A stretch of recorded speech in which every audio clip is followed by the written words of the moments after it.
비단 주머니 윤석열의 이재명 1대1 회동 제안입니다.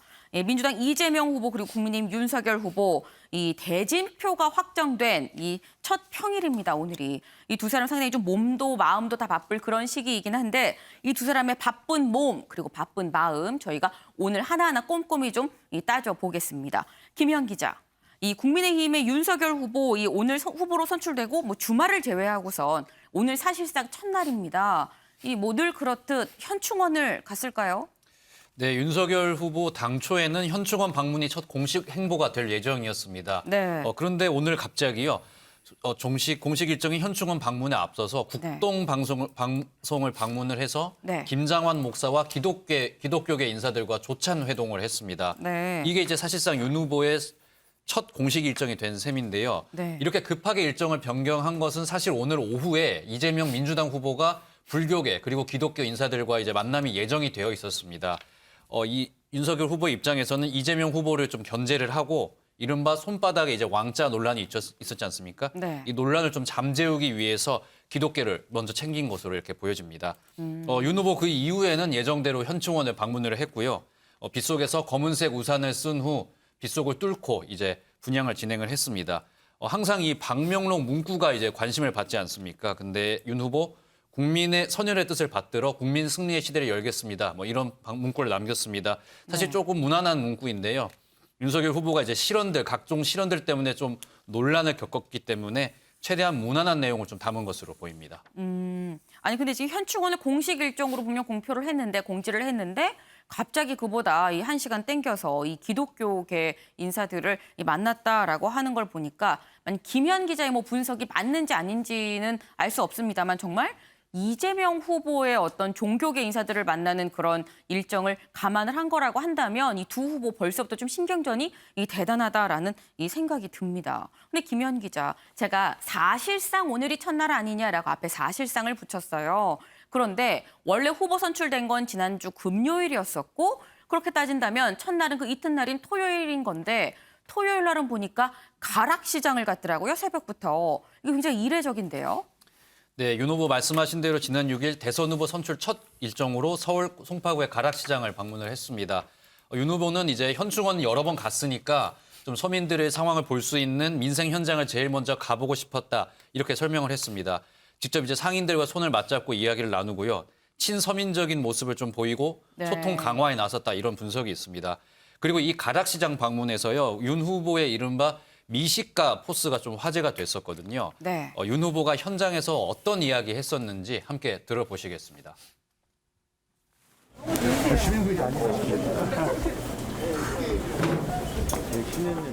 이거 광주지검 근무할 때 밥도둑이에요. 밥도둑 녹차물에다 밥 말아가지고 고추장 찍어 먹는 거 아닙니까? 새우젓은 어디에 좋습니까? 뭐에 넣어야 돼요? 요리? 콩나물 국에 넣어 먹어도 맛있고 맞습니다. 그리고 명란찌개 그리고 뭐 돼지고기도 찍어 먹고 그 자체가 소화제니까 소화제니까 이 젓갈이라는 게 너무 잘 알고 계시네. 단백질을 분해시키는 소화제니까 제2의 벽종원이야? 네, 윤 후보 앞서 보신 것처럼 각종 음식에 대한 자신의 지식을 이제 좀 뽐내는 그런 기회를 가졌었고요. 네. 영상에 나오진 않지만 축산 코너에서는 썰려 있는 고기 모양을 보고 어떤 부위인지 맞추기도 했었습니다. 네. 방금 보신 것처럼 이 지켜보던 권성동 의원이 제2의 백종원이냐 이런 농담을 던지기도 했었는데요. 네. 가락시장을 찾고 이런 백종원 이야기까지 나온 것, 윤 후보가 장년층 등 일부 지지층에서는 이제 확실한 지지를 받고 있지만 국민의힘 이제 대선 경선에서도 보셨듯이 조금 이제 다소 약한 모습을 중도층에서는 보이지 않았습니까? 중도층과 서민층을 좀 감싸 안고 표의 확장성을 노린 그런 첫 공식 행보로 가락시장을 찾은 것으로 보입니다. 근데 저도 참 놀라운 게 저도 지금 이 결혼한 지 10년 차가 다 돼가는데 지금 보니까 썰려 있는 고기의 모습을 보고서 이렇게 썰려 있으면 안창살이야라고 말을 하는 게 상당히 좀 프로의 면모가 좀 보입니다. 그런데 이수아 기자, 윤석열 후보 오늘은 처음으로 당 회의에도 또 참석을 했다면서요? 네, 경선 후보일 때 이준석 대표랑 몇 번 공식적인 일정에 참여했던 것으로 기억을 하는데 네. 나머지 당 일정에는 나타나지 않았었거든요. 오늘 최고위 대선 후보 자격으로 첫 당무를 시작한 겁니다. 있습니다. 이 최고위 자리에서 이번 대선 여러 이슈가 있지만 대장동 게이트 몸통과 싸우는 부패와의 전쟁이다. 이재명 후보를 저격했는데요. 최고위에서 윤 후보 얘기 듣고 오시죠. 어머님께서는 현박수 한번 해주시기 바랍니다.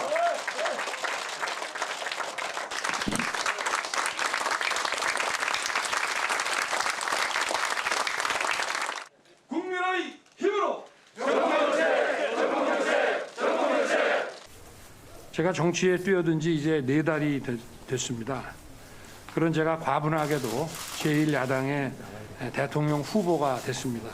과거에 뭐 비대위원장을 하셨던 분들, 또 원로 고문님들 이런 분들하고 고견을 다 들어서 우리 당과 함께 이 선거대책 그 조직을 구성을 할 생각입니다. 네, 최고위 참석 이후에 보신 것처럼 의원총회에도 참석해서 배지들과 첫 상견례 자리도 가졌습니다. 이 의원들의 박수를 받으면서 입장에서 대선 승리를 다짐하는 구호를 함께 외치는 모습까지 보고 오셨는데요. 윤 후보는 의원총회 자리에선 선거는 광흥창팀, 금강팀 같이 소수 정예가 하는 게 아니다. 그렇게 대선을 치르면 측근을 중심으로 한 유사 독재로 흐른다. 당 중심으로 대선을 치르겠다라고 말하기도 했습니다. 뭐 광흥창팀은 지난 대선 때 문재인 대통령 대선 준비 실무팀을, 그리고 금강팀은 여의도 금강빌딩에 차려졌던 노 전 대통령의 베이스 캠프를 말하는 거죠. 그래서 역시 문정규를 저격하면서 국민의힘의 원팀 정신을 강조하는 발언이라고 볼 수 있겠습니다. 그때 이재명 후보는 이 첫날부터 첫일성으로 재난지원금에 벌써 이 드라이버를 강하게 걸었다라고 말씀을 드렸었는데, 이재명 후보는 재난지원금, 윤석열 후보는 부패 척결 그리고 통합 선대위를 이 강조를 하는 모습입니다. 이수아 기자. 네. 그런데 이 윤석열 후보가 참석했던 오늘 이 최고위에서 이준석 대표가 윤석열 후보한테 이 말로만 듣던, 정말 그 말로만 듣던 고비 때 하나씩 꺼내보라던 비단 주머니를 줬다면서요. 네, 정말 비단 주머니가 실제로 등장을 했습니다. 네. 이 삼국지에서 보면 유비의 호위무사로 오나라에 가게 된 조자룡에게 이 제갈공명이 어려울 때마다 하나씩 꺼내봐 하면서 이 비단 주머니 3개를 주죠. 네. 이 위기의 순간에 쓸 비책이 써 있는 주머니인데, 이 대표 오늘 최고위에 참석한 윤 후보에게 이준석 대표가 직접 비단 주머니 2개를 전달했습니다. 물론 상징적인 의미입니다. 하지만 진짜 주머니 속에 뭐가 들었는지 혹시 저만 궁금했을까요? 저도 정말 궁금하네요. 궁금하더라고요. 예. 네. 사실 이 대표와 비단 주머니 이번이 처음이 아니거든요. 과거 관련 영상도 같이 듣고 오실게요.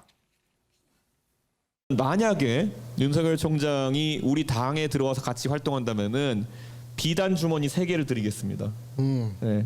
급할 때마다 하나씩 열어보면 됩니다. 비단 주머니 3개 오늘 공유하셨다고 하셨는데 들으시니까 좀 어떠셨어요? 3개도 아니고 한 20개쯤 준비되어 있고요. 지금 오늘 계략적인 것들을 말씀드렸고 비단 주머니 한 2주차 정도까지 말씀드렸습니다. 이 상징적 의미의 그것을 제가 전달할 수 있도록 하겠습니다. 고맙습니다. 예. 두 개만이 아니고 제가 토요일 날 우리 대표님하고 점심하면서 그동안 이제 대선 본선을 준비해 오시는 걸 보니까 이런 게 한 몇 박스 되는 것 같습니다. 고맙습니다. 이 대표 참 비유를 좋아하는 것 같습니다. 주말 회동에서 윤 후보와 만난 이 대표, 윤 후보를 위한 비단 주머니 20개를 준비해놨다 공언하기도 했죠. 여기서 2주차 것까지 비단 주머니 공개를 했다. 윤 후보에게 말씀드렸다라고 얘기를 했는데, 이에 화답하는 차원이었는지 윤 후보가 그 내용을 듣고 그걸 보니까 자신감이 생겼다라고 말하기도 했고요. 과연 여권 공세를 돌파할 어떤 계책이 비단 주머니 안에 들어있는 건지 조금 궁금해지긴 합니다. 네.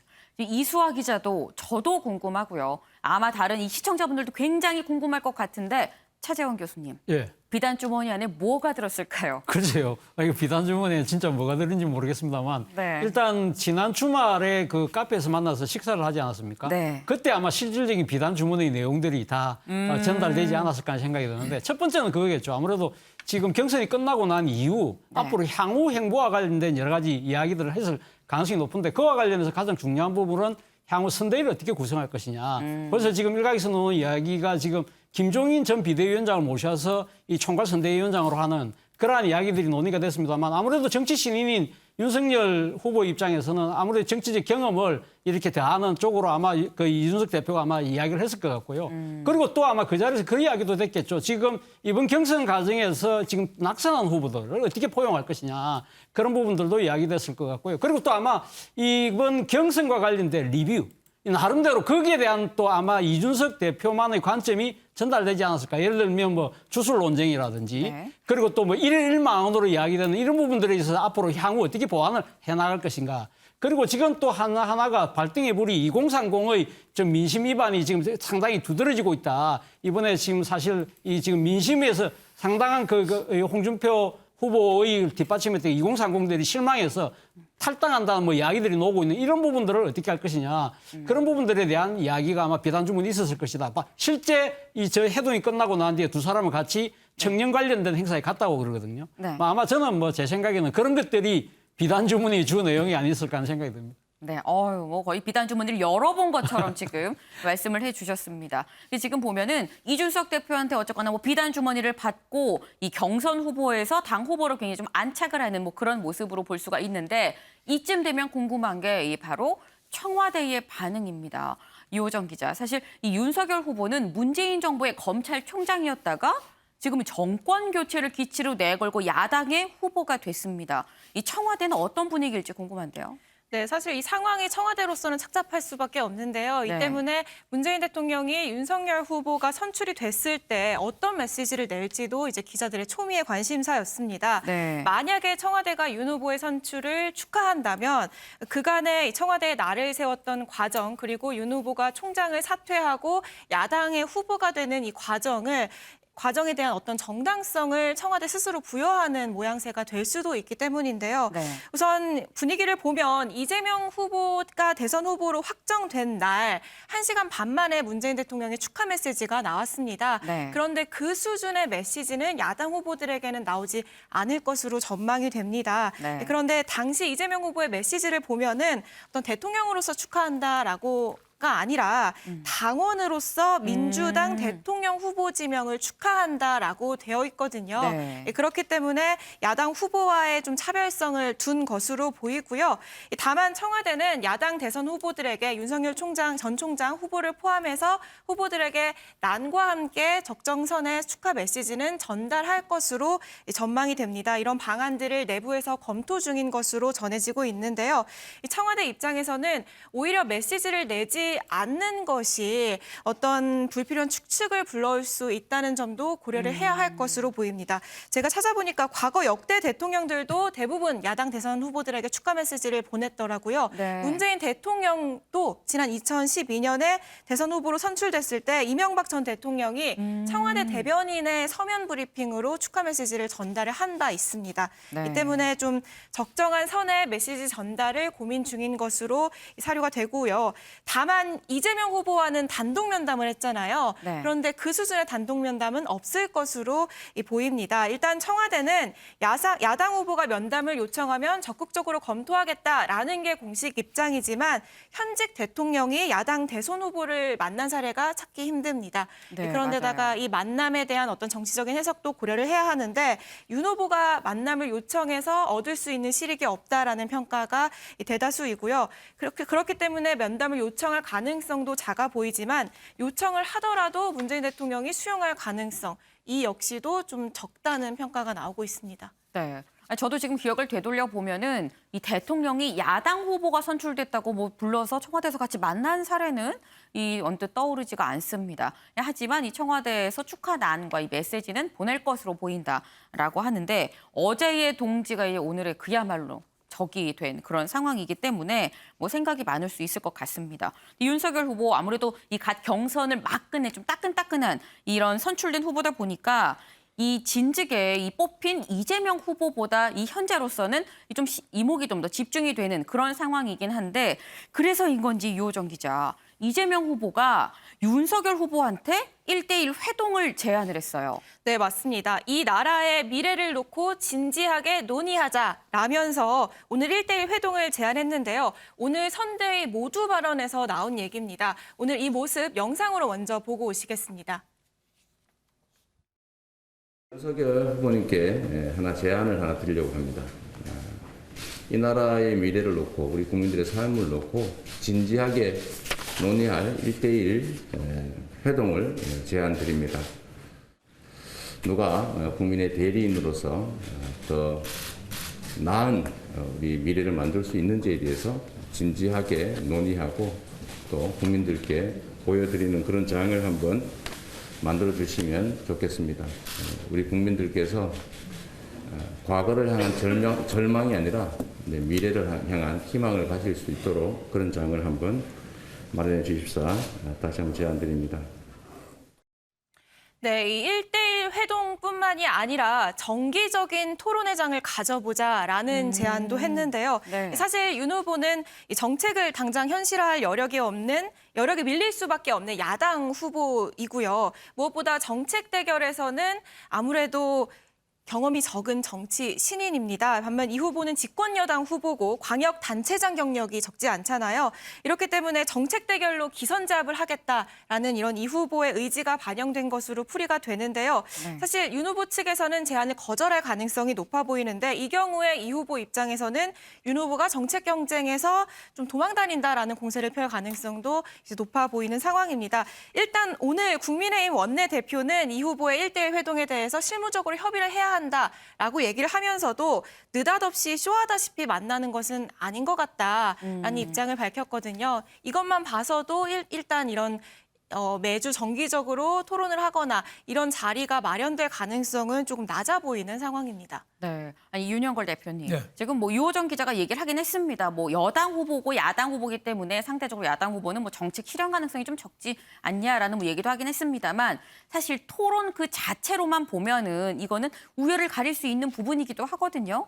이 토론을 한다고 했을 때 두 사람 중에 누가 더 유리하게 토론을 좀 잘할 거라고 생각을 하십니까? 우선 말에 의하면은 이재명 후보가 정치적인 감각이나 그때 순간적인 기지나 이게 좀 낫다고 볼 수 있겠죠. 하지만은 국민들은 꼭 말을 하는 기술 보고 판단하는 건 아니거든요. 그 사람의 철학이라든지 앞으로 미래에 대한 비전이라든지 어떤 생각을 갖고 있는지 이런 걸 보는 거거든요. 그렇기 때문에 단순히 말만 잘한다고 해서 꼭 토론에 승리하는 건 아니다. 국민의힘 토론 경선에서도 꼭 홍준표 후보나 유승민 후보가 말 훨씬 뛰어나게 하지만 결국 승자는 윤석열 후보가 됐잖아요. 그러니까 그거는 우리가 속단할 수는 없다 이렇게 보여지고요.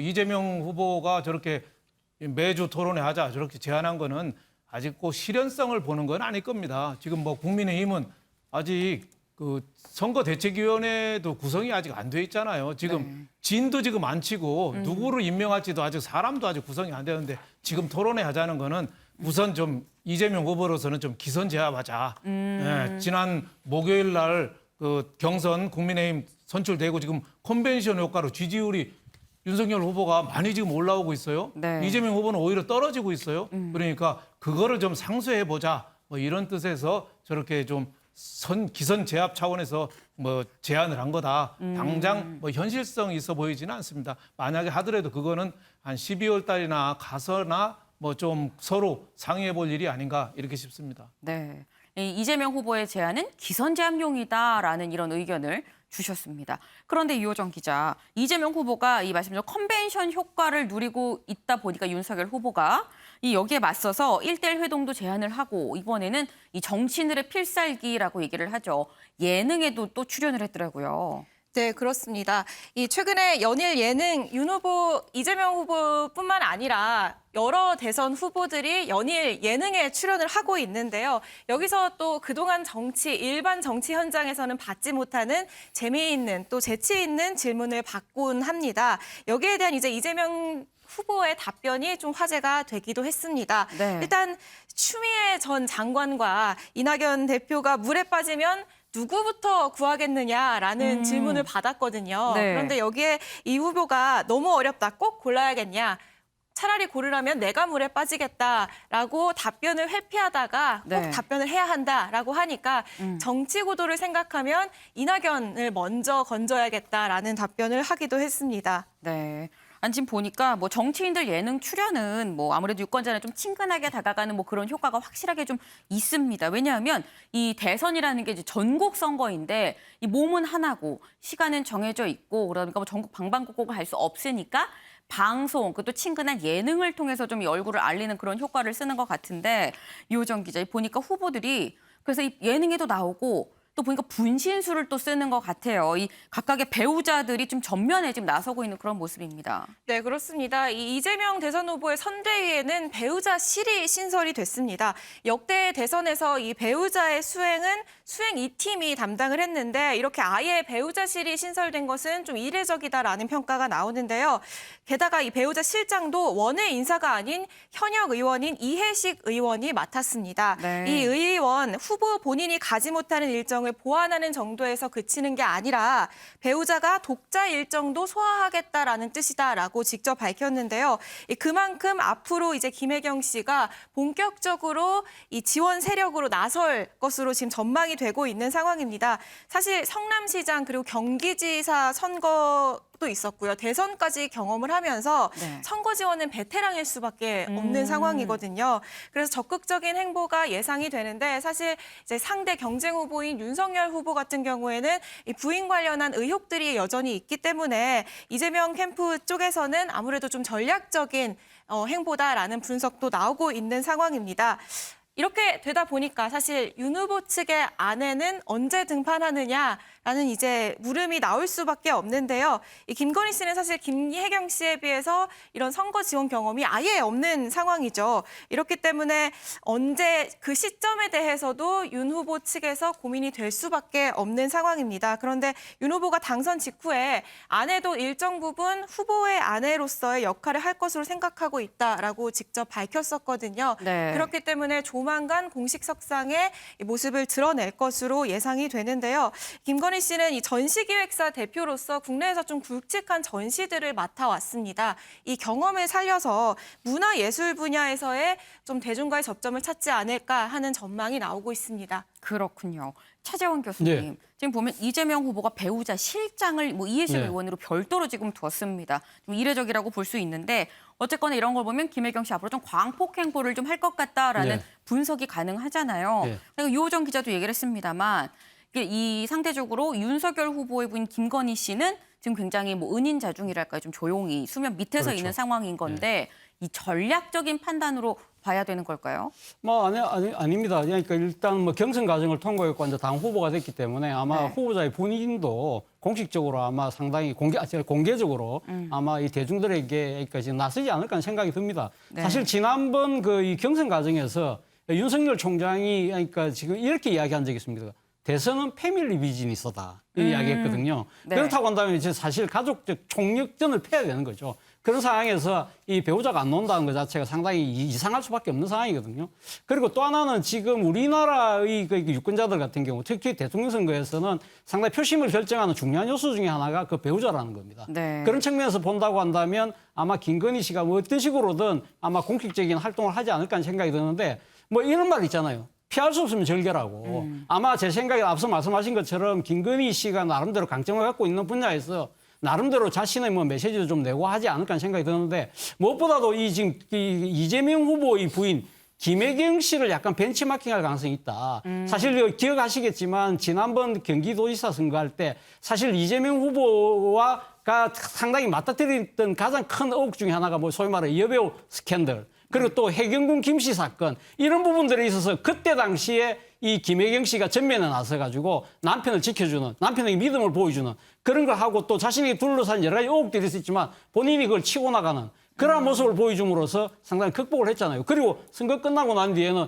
예능 프로그램에 같이 나와가지고 아주 또 똑똑한 부부애를 보여줌으로써 이재명 후보를 둘러싼 그런 여러 가지 의혹들을 사그라뜨리는 그런 역할을 했거든요. 그런 부분들을 아마 김건희 씨도 벤치마킹하지 않을까 생각이 듭니다. 네. 아니 지금 또 말씀을 들어보니까 이재명 후보를 보고 우리가 정면 돌파형 캐릭터다라고 얘기를 하는데 그 아내 배우자인 김혜경 씨도 역시나 정면 돌파로 이 그동안의 행보가 또 지내왔다라는 이 생각이 듭니다.